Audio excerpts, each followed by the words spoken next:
In last lecture, we have studied the female reproductive system and histology of the ovary. Today, we will study the menstrual cycle or the reproductive cycle in human female. Here, this menstrual cycle is also called as the reproductive cycle. This reproductive cycle is also called as the ovarian cycle. Here, this menstrual cycle which occurs in the primates, but in these primates only females which shows the menstrual cycle. In these primates consist of the females, which females involved in the menstrual cycle in these primate females, for example, the human females as well as the ape females, and these human females also shows the menstrual cycle. The apes means in these apes consist of the chimpanzee,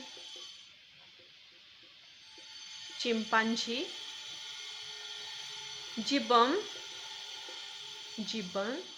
orangutan,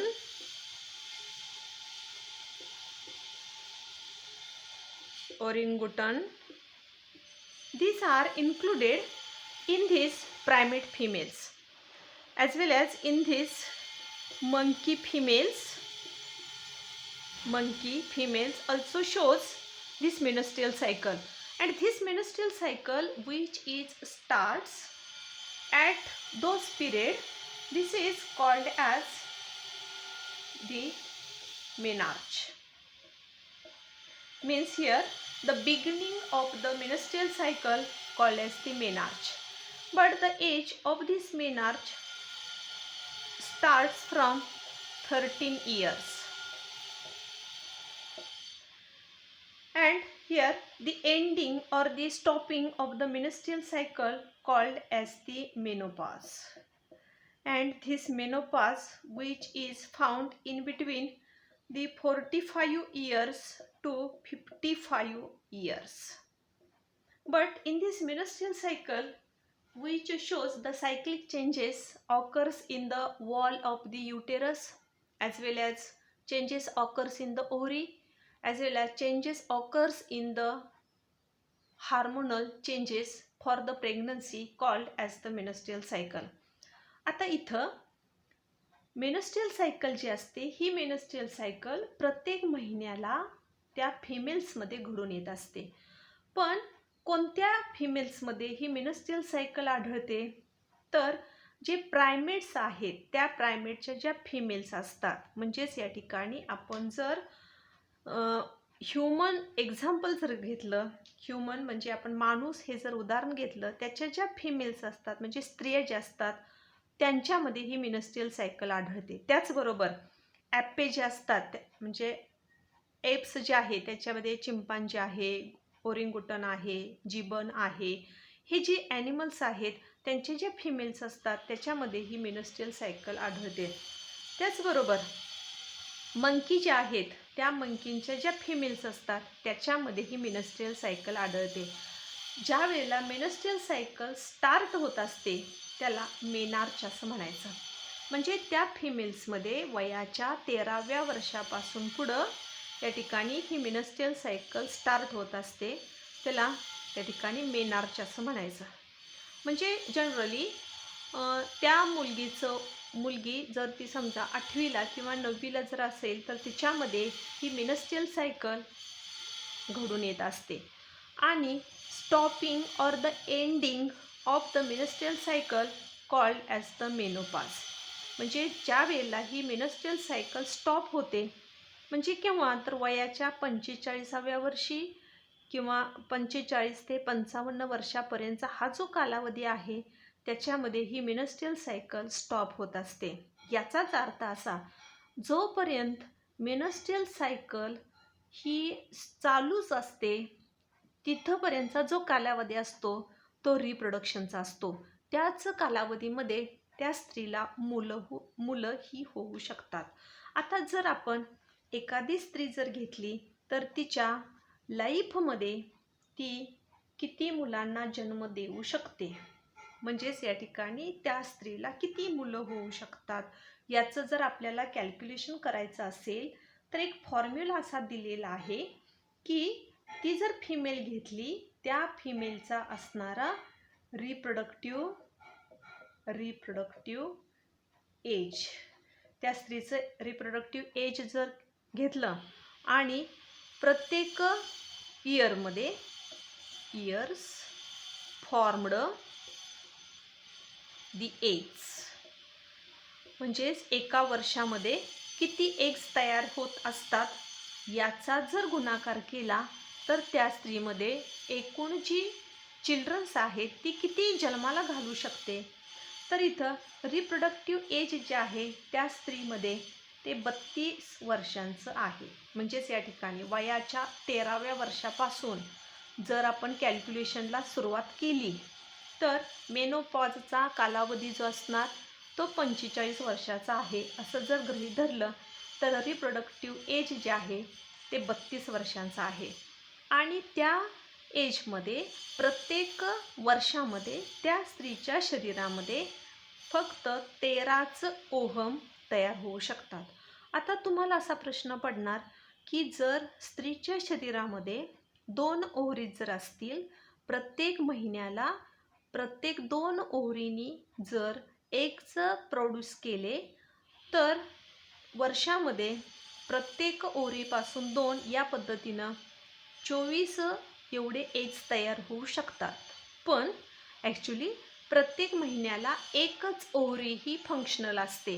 alternate these ovaries which produces the alternate eggs means the one ovary which becomes the functionless, but the next month these ovary becomes the functional. म्हणजे एक आड एक या पद्धतीनं ह्या ज्या ओव्हरीज असतात ह्या त्यांचं काम करत असतात. ह्या महिन्यामध्ये ज्या ओव्हरीनं एग्स तयार केलेला असतो ती ओव्हरी पुढच्या महिन्यामध्ये एग्स तयार करत नाही. म्हणजे याचा अर्थ 2 ओव्हरीपैकी एकच ओव्हरी ही फंक्शनल असते आणि प्रत्येक महिन्यामध्ये एकच ओव्हा हा तयार होत असतो, म्हणजे ते बीज तयार होत असतं. त्यामुळं रिप्रोडक्टिव्ह एज हे 32 वर्षांचं गृहीत धरलं, प्रत्येक वर्षाला 13 एग्स तयार होतात असं जर कन्सिडर केलं तर त्या स्त्रीच्या लाईफमध्ये 416 एवढी चिल्ड्रन्स तयार करू शकते. म्हणजेच या ठिकाणी 416 एवढी मुलं त्या स्त्रीला होऊ शकतात. आता जर आपण महाभारताचा जर आधार घेतला, ह्या सगळ्या पौराणिक कथा आहेत किंवा महाभारत जे आहे त्याच्यामध्ये आपण अनुभवत असतो की गांधारीनं 100 मुलांना जन्म दिला असं आपण ज्यावेळेला म्हणतो, याचा अर्थ असा की त्या ठिकाणी तिनं जरी ते मंत्राच्या साहाय्यानं तयार केलेली मुलं जरी असतील किंवा काही मालिकेमध्ये असं दाखवलं जातं महाभारताच्या की तिनं शरीरातले असे मांसल पार्ट बाजूला काढून ठेवले, त्याच्यावर मंत्राच्या साहाय्यानं त्या ठिकाणी मुलं तयार केली, कौरव तयार केले असं आपण म्हणत असतो किंवा ऐकत असतो.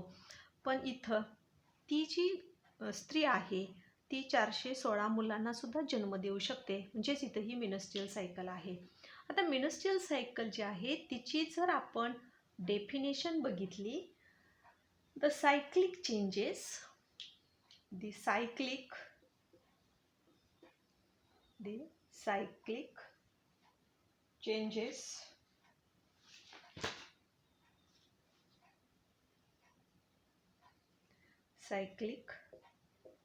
Changes occurs in the endometrium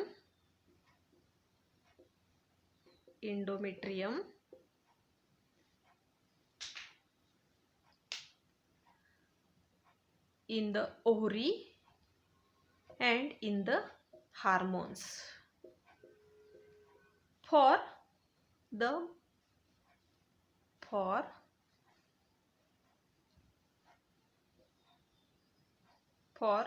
the pregnancy it is called as the menstrual cycle. आता इथं मिनस्ट्रियल सायकल जे आहे व्याख्याच अशी आहे, सायक्लिक चेंजेस. सायक्लिक म्हणजे गोलाकार असे जे बदल होत असतात. पण हे बदल नेमके कुठं होत असतात, तर इंडोमेट्रियममध्ये होत असतात. ही इंडोमेट्रियम कशाचा पार्ट आहे हे अगोदर आपल्याला समजलं पाहिजे. युटेरस जे आहे त्या युटेरसचं इनरमोस्ट लाइनिंग जे आहे त्याला इंडोमेट्रियम असं म्हणतात. त्या इंडोमेट्रियमच्या इंडोमेट्रियममध्ये बदल होत असतो, चेंज होत असतो. हा पहिला बदल आहे. दुसरा, ओव्हरी जी असते त्या ओव्हरीमध्ये फॉलिकल्स तयार होत असतात. फॉलिकल्स तयार झाली की त्याच्यापासून मॅच्युअर ग्राफिन फॉलिकल तयार होत असतं. मॅच्युअर ग्राफिन फॉलिकल तयार झालं की ते मॅच्युअर ग्राफिन फॉलिकल रप्चर होत असतं, फुटतं, तुटतं आणि त्याच्यामधून त्या ठिकाणी ओहम हा बाहेर येत असतो. म्हणजे या ठिकाणी बरोबर 14व्या दिवशी ही ओव्हरी जी आहे तिच्यापासून ओव्ह्युलेशन हे होत असतं. आणि हे सगळं होत असताना त्या स्त्रीच्या शरीरामध्ये काही हार्मोनल चेंजेस होत असतात. आता हे जे हार्मोनल चेंजेस आहेत त्याच्यामध्ये 4 हार्मोनचा आपल्याला विचार करावा लागतो. पहिलं जे हार्मोन आहे त्याचं नाव FSH. दुसरं जे हार्मोन आहे त्याचं नाव LH. तिसरं जे हार्मोन आहे त्याचं नाव इस्ट्रोजन. आणि चौथं जे हार्मोन आहे त्याचं नाव प्रोजेस्टेरॉन. अशी ही टोटली 4 हार्मोन्स आहेत.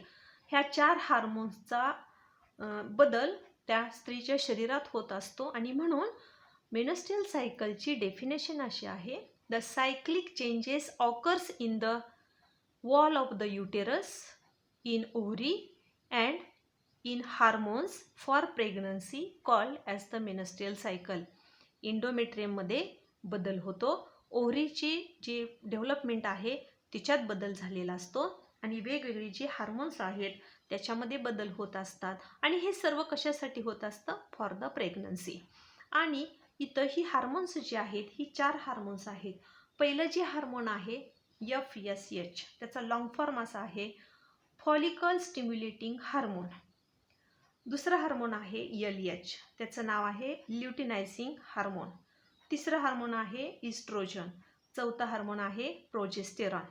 आता इथं हे FSH आणि LH जे आहे याचा अभ्यास आपल्याला कंट्रोल अँड कोऑर्डिनेशन हा जो चॅप्टर आहे याच्यामध्ये आपण करणारच आहोत.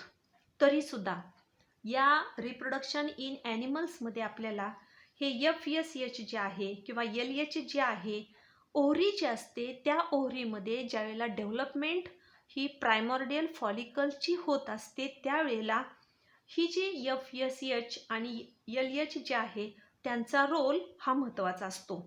आणि एकदा फॉलिकल स्टिम्युलेटिंग हार्मोन सिक्रेट झालं की ते हार्मोन जे डेव्हलपिंग फॉलिकल्स आहेत, डेव्हलपिंग फॉलिकल्स कोणती, तर primary follicle, secondary follicle, tertiary follicle, ही जी फॉलिकल्स आहेत ती डेव्हलप होण्यासाठी त्यांचं स्टिम्युलेशन गरजेचं असतं.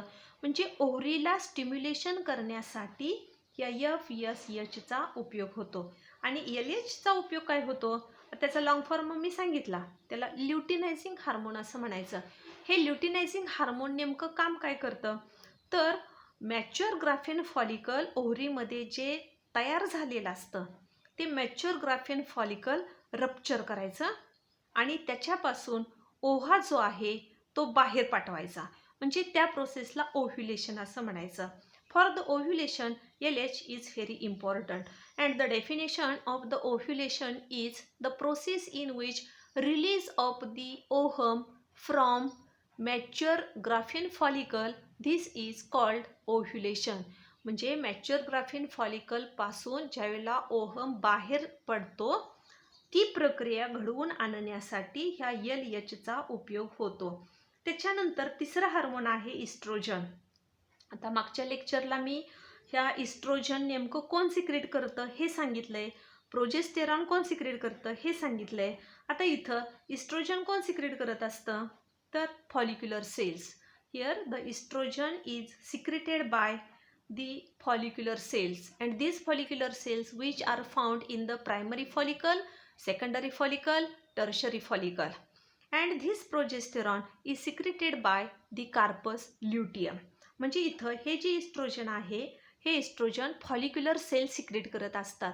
हे इस्ट्रोजन कशासाठी महत्त्वाचं आहे तर फिमेल सेकंडरी सेक्शुअल कॅरेक्टर्स जी असतात ती तयार करण्यासाठी ह्या इस्ट्रोजनचा उपयोग होतो. आणि प्रोजेस्टेरॉनचा उपयोग कशासाठी होतो तर इंडोमेट्रियम जे आहे ते इंडोमेट्रियम मंथली रप्चर होत असतं. If the fertilisation does not takes place this endometrium which is ruptured, blood vessels are also ruptured, and these ruptured endometrial walls as well as the breaking down of the blood vessels and the unfertilized ovum, some debris which is eliminated from the body. म्हणजेच या ठिकाणी आपण म्हणतो मिनस्ट्रियल cycle जी आहे तिच्यामध्ये नेमके ज्या काही 4 फेजेस आहेत त्या 4 फेजेसमध्ये नेमके बदल कुठं झालेले असतात तर इंडोमेट्रियल जे आहे ते रप्चर होत असतं. त्याचबरोबर ब्लड व्हेसल्स जे आहेत त्या रप्चर होत असतात. जो फर्टिलाइज न झालेला ओव्हम जो आहे तो शरीराच्या बाहेर टाकायचा असतो. आणि ह्या सगळ्या प्रक्रिया होत असताना इंडोमेट्रियम हा नष्ट होत असतो. हा नष्ट झालेला इंडोमेट्रियम परत रिपेअर करण्याची जबाबदारी ही प्रोजेस्टेरॉनवरती असते.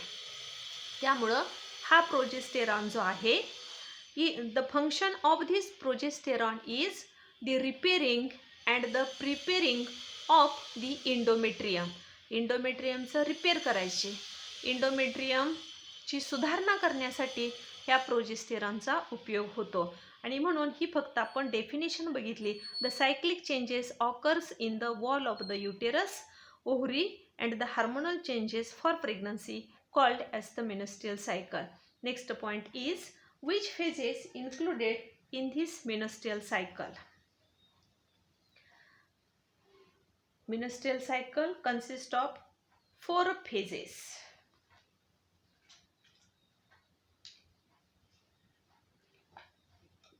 Phases of menstrual cycle. हा जो क्वेश्चन आहे तो एक्झामच्या दृष्टीनं अतिशय महत्त्वाचा आहे.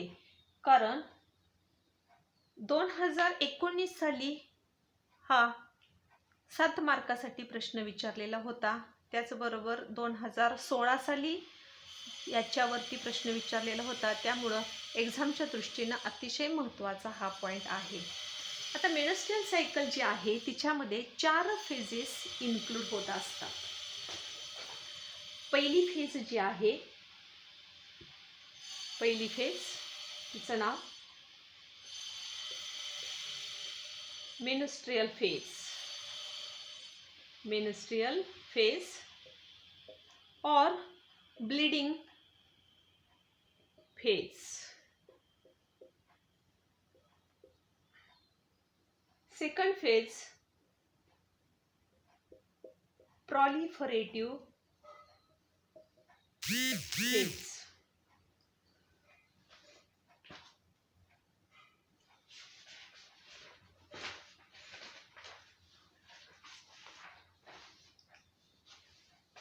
This proliferative phase is also called as the follicular phase. Third phase ovulatory phase. And fourth phase called as the secretory phase. Secretory phase. This secretory phase is also called as the luteal phase. Here this menstrual cycle which is completed within 28 days, and these 28 days which contributes into 4 phases. First phase called as the menstrual phase, second proliferative phase, third ovulatory phase, fourth secretory phase.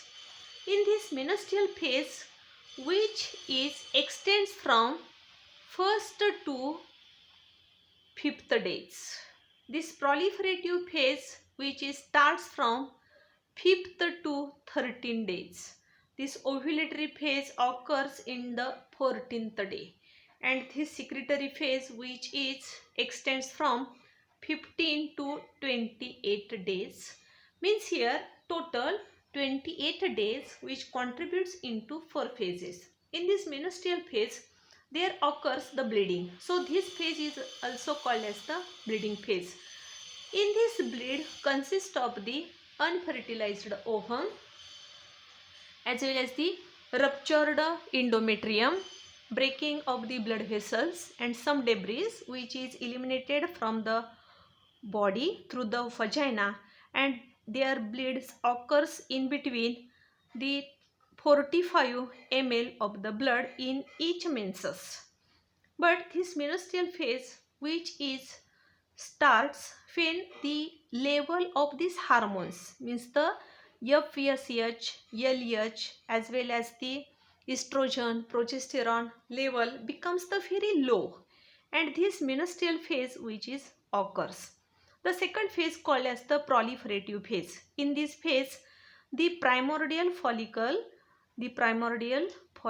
which shows the follicular division of the follicular cell, and there produces large number of the follicular cells around the oocytes. Means here the proliferation is occurs in the developing follicles, and in these developing follicles shows the large amount of the follicular cells, and this phase which starts between 5 to 13 days. And here in this proliferative phase also shows the level of this FSH is increases. Means here this FSH which stimulates the ovary for the development of the follicles, and there produces the primary follicle, secondary follicle, tertiary follicle, and the mature Graafian follicle. But here the level of this LH becomes the very high. At this time the mature Graafian follicle is ruptures and shows the ovulation, and this phase which is occurs only one day, means here 14th day. This is the very short period of this phase, but the peak of this LH is very high. And the last phase called as the secretory phase, and in this secretory phase which is extends between the 15th day to 28 days. Means here in these days if the fertilization does not take place, the remaining cells of the mature Graafian follicles which are converted into the corpus luteum, and this corpus luteum secretes the progesterone, and this progesterone is also called as the pregnancy hormone. If the fertilization does not take place, here the next month of the menstrual cycle is repeated. Means so this is called as the menstrual cycle. आता इथं ही जी menstrual cycle आहे, ही menstrual cycle मध्ये 4 phases आहेत.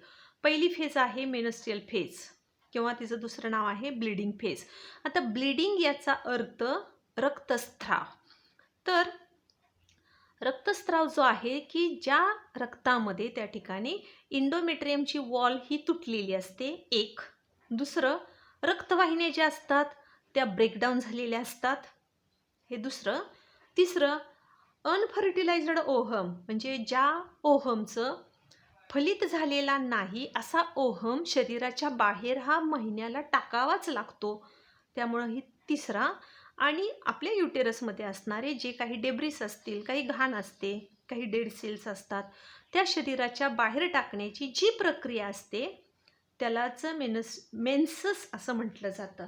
आणि हे जे मेन्सस आहे त्याच्यामध्ये जवळजवळ त्या ठिकाणी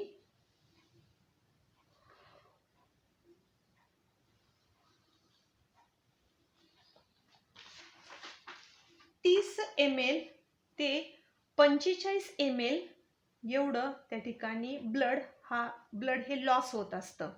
30 ते 45 ml एवढं ब्लड लॉस होत असतं. आणि हे सगळं होत असताना त्या ठिकाणी ही जी फेज आहे, पहिली जी फेज असते ती पहिल्या दिवसापासून 4थ्या ते 5व्या दिवसापर्यंत असते. कारण आपल्याला ही मिनिस्ट्रियल सायकल जी आहे ती 28 दिवसामध्ये कंप्लीट होते असं त्या ठिकाणी इन जनरली आहे. मग पहिले 4 ते 5 दिवस असतात, त्याच्यामध्ये ब्लिडिंग फेज असते. त्याच्यानंतर 5व्या दिवसापासून 13व्या दिवसापर्यंत ही प्रॉलिफरेटिव्ह फेज असते. बरोबर 14व्या दिवशी ही ओव्ह्युलेटरी फेज असते आणि 15व्या दिवसापासून 28व्या दिवसापर्यंत ही 4थी फेज असते. मग हे सगळं होत असताना ह्या सगळ्या फेजेसमध्ये जर त्या ठिकाणी एंडोमेट्रियमचं जे थिकनेस आहे ते कमी जास्त होत असतं. त्याचबरोबर फॉलिक्युलर सेल्स जे असतात त्यांच्यावरती इफेक्ट करणारे हार्मोन्स चेंज झाले, ते कोणते हार्मोन सिक्रेट करतात त्याच्यामध्ये बदल झालेला असतो. ओव्ह्युलेटरी फेज जी आहे ती बरोबर 14व्या दिवशी असते. सिक्रेटरी फेजमध्ये सुद्धा जर समजा फर्टिलायझेशन झालंच नाही तर जो अनफर्टिलाइज्ड ओव्हम आहे तो शरीराच्या बाहेर टाकण्यासाठी नंतर मेन्स्ट्रुअल सायकल होत असते.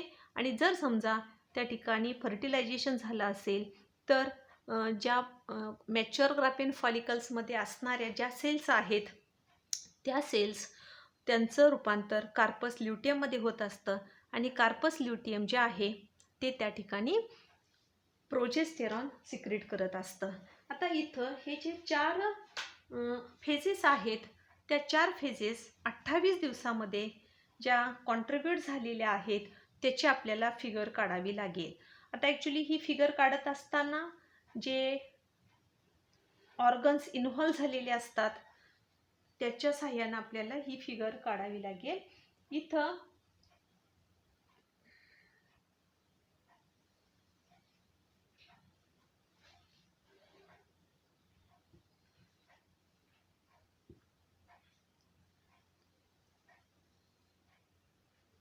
आपल्याला चेंजेस इन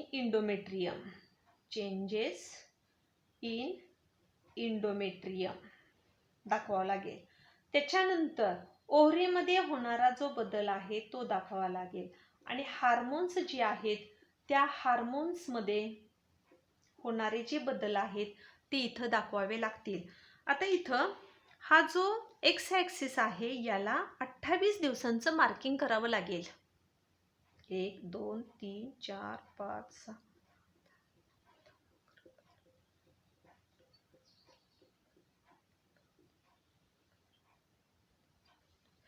इथं बरोबर 28 दिवसांचं मी मार्किंग केलेलं आहे.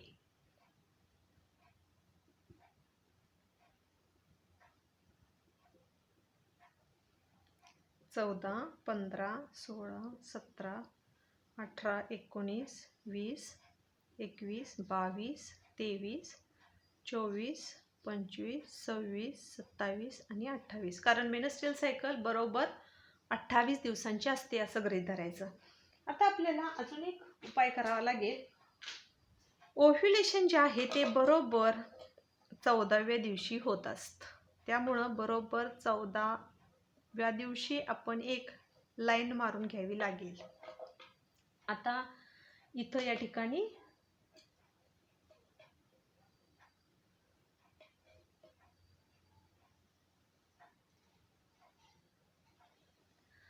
आपल्याला हे हार्मोनल चेंजेस जे आहेत ते दाखवावे लागतील. ओव्हरीमधले चेंजेस दाखवावे लागतील आणि इंडोमेट्रियममधले चेंजेस दाखवावे लागतील. आता इथं आपल्याला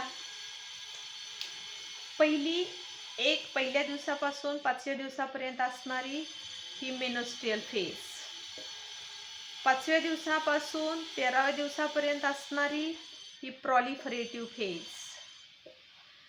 बरोबर 14व्या दिवशी असणारी ओव्ह्युलेटरी फेज आणि 15व्या दिवसापासून 28व्या दिवसापर्यंत असणारी ही सिक्रेटरी फेज.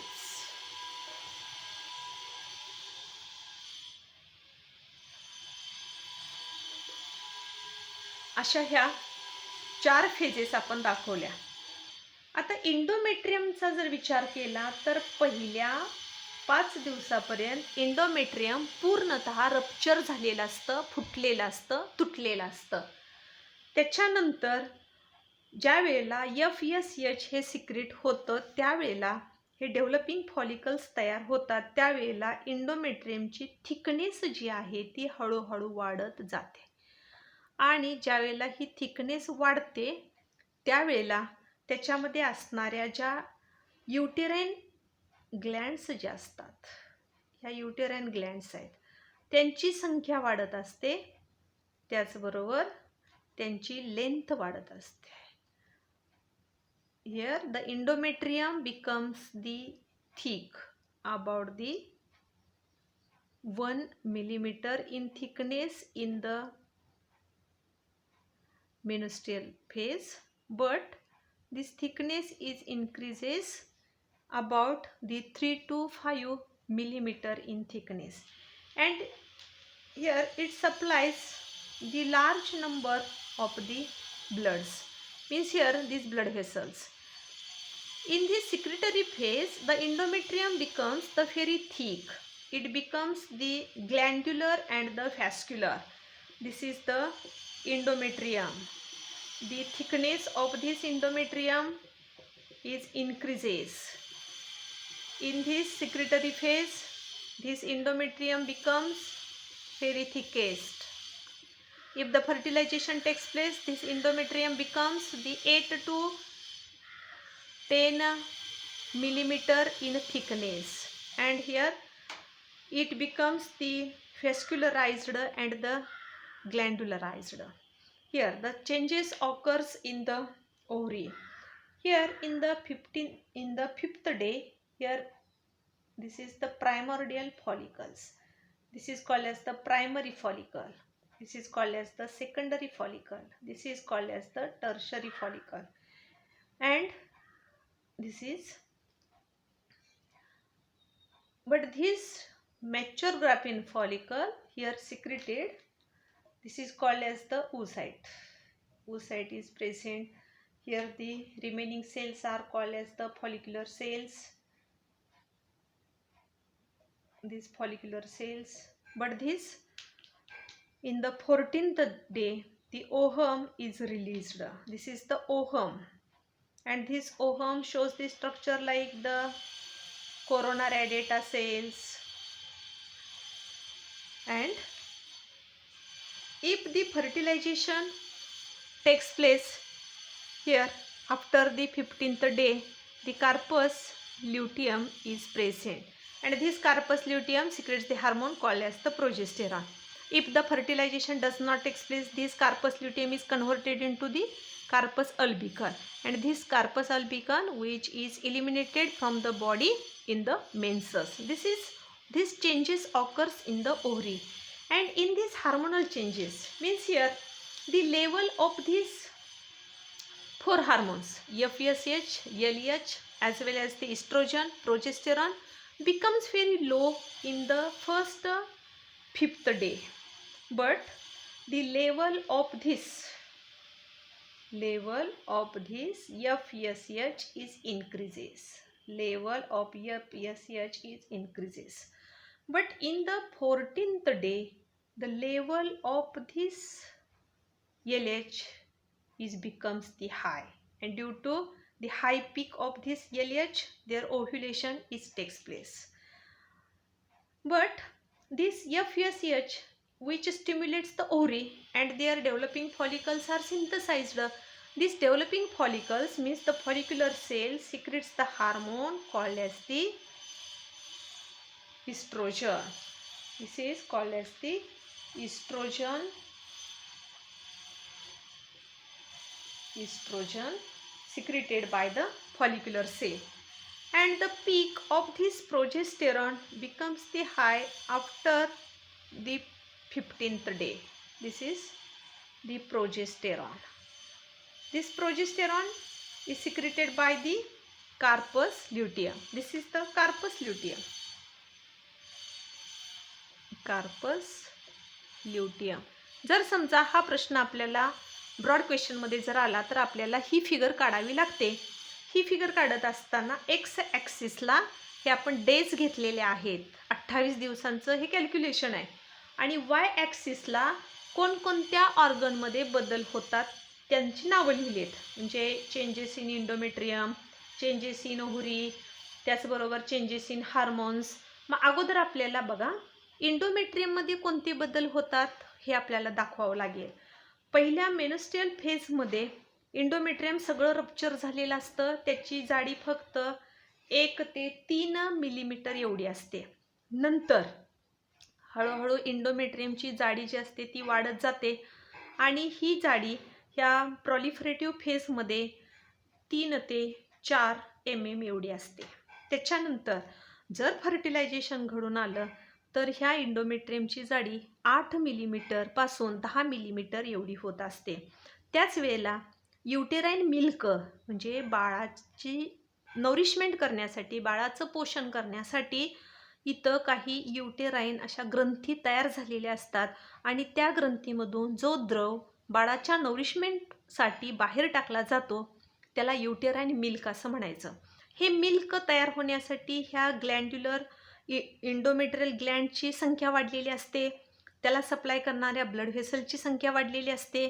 त्यामुळे इंडोमेट्रियम हे थिक झालं. बघा इथं पण अगदी पीक जो आहे तो व्हेरी लो होता, पण हाच इंडोमेट्रियमचा पीक जो आहे तो खूपच मोठा पण दाखवलेला आहे. इंडोमेट्रियमची जाडी ही 8 मिलीमीटर पासून 10 मिलीमीटर पर्यंत झालेली असते आणि त्याच वेळेला हे जे इंडोमेट्रियम आहे ते बाळाच्या नरिशमेंटसाठी तयार झालेलं असतं, त्यानं एक बेड तयार केलेली असते आणि हे सगळं होण्यासाठी प्रोजेस्टेरॉनची आवश्यकता असते. आणि जर समजा त्या ठिकाणी फर्टिलायझेशन झालं नाही म्हणजे अनफर्टिलायझ्ड ओव्हम जर असेल तर ह्या कार्पस ल्युटियमचं रूपांतर कार्पस अल्बिकनमध्ये करायचं आणि ह्या कार्पस अल्बिकन नंतर शरीराच्या बाहेर पुढच्या मेनस्ट्रुअल सायकलमध्ये शरीराच्या बाहेर टाकायचा. म्हणजे ही सायकल परत रिपीट होत असते आणि म्हणूनच तर आपण सायकल असं म्हणत असतो. आता इथं ओव्हरीमध्ये हे बदल होत असतात कारण FSHचा पीक ज्यावेळेला जास्त असतो त्यावेळेला प्रायमरी फॉलिकलचं कन्व्हर्शन, प्रायमरी फॉलिकल, नंतर सेकंडरी फॉलिकल, नंतर टर्शरी फॉलिकल, नंतर मॅच्युरोग्राफियन फॉलिकल, बरोबर तो त्या ठिकाणी 14व्या दिवशी फुटणार, ओव्हम बाहेर येणार, नंतर ही पुढची प्रक्रिया. मग इथं हार्मोन्स जे आहेत 4 हार्मोन्स लक्षात आपल्याला ठेवावे लागतील. पहिलं FSH, दुसरं LH, तिसरं इस्ट्रोजन आणि चौथं प्रोजेस्टेरॉन. FSH सिक्रेट ज्या वेळेला होतं त्याच वेळेला ही डेव्हलपिंग फॉलिकल्स तयार होत असतात. डेव्हलपिंग फॉलिकल्समध्ये ज्या फॉलिक्युलर सेल्स असतात त्या इस्ट्रोजन तयार करतात, त्यामुळं हा जो ग्राफ आहे त्याचा पीक बघा हाय दाखवला आहे. नंतर लेवल हळूहळू कमी होत असते. LH ज्या वेळेला बरोबर 14व्या दिवशी LH हे भरपूर सिक्रेट होतं, त्याच वेळेला ओव्ह्युलेशन होतं, त्यामुळे हा LHचा पीक आपल्याला बरोबर 14व्या दिवशी हाय दाखवावा लागेल. आणि त्याच्या अगोदर प्रोजेस्टेरॉनची लेवल खूपच कमी असते. कार्पस ल्युटियम तयार झाल्यानंतरच प्रोजेस्टेरॉन तयार होतं, त्यामुळं प्रोजेस्टेरॉनचा पीक आपल्याला 15व्या दिवसापासून पुढं हाय दाखवावा लागेल आणि ही प्रक्रिया जी असते जर फर्टिलायझेशन झालं नाही तर रिपीट होत असते. आता एक पॉईंट असा तिथं दिलेला आहे, जर समजा त्या ठिकाणी कार्पस ल्युटियम जे आहे प्रोजेस्टेरॉन सिक्रेट करत असतं आणि जर समजा त्या ठिकाणी फर्टिलायझेशन झालं असेल तर तो जो एम्ब्रिओ तयार होतो तो एम्ब्रिओ ह्या युटेरसमध्ये इम्प्लांट होत असतो. समजा या ठिकाणी हा एम्ब्रिओ आहे, हा एम्ब्रिओ इम्प्लांट जर झाला तर त्या एम्ब्रिओचं परत त्या ठिकाणी डेव्हलपमेंट होत असते आणि ही सगळी प्रक्रिया होत असताना तिथं प्लासेंटा तयार होतो. प्लासेंटा आई आणि बाळ त्यांच्यामध्ये जे कनेक्शन आहे त्याला प्लासेंटा असं म्हणायचं. मग हा जो प्लासेंटा आहे तो placenta human chorionic गोनॅडोट्रॉफिक hormone secret करत असतो आणि ज्या वेळेला प्लासेंटानं ह्यूमन कोरियॉनिक गोनॅडोट्रॉफिन हार्मोन सिक्रेट करायला सुरुवात केली की प्रोजेस्टेरॉन सिक्रेट व्हायचं थांबतं. आणि जर समजा ह्या प्लासेंटानं हे ह्यूमन कोरियॉनिक गोनॅडोट्रॉफिक हार्मोन सिक्रेट करायच्या अगोदरच त्या ठिकाणी जर प्रोजेस्टेरॉन सिक्रेट व्हायचं जर थांबलं तर बाळ ॲबॉर्टेड होत असतं, जे बाळ युटेरसमधून निघून जाऊ शकतं. ही मोठी रिस्क आहे. या पद्धतीनं इथं आज आपण menstrual cycle in human female याचा अभ्यास केलेला आहे. म्हणून आजचं होमवर्क आहे sketch and label menstrual cycle in human female. Okay.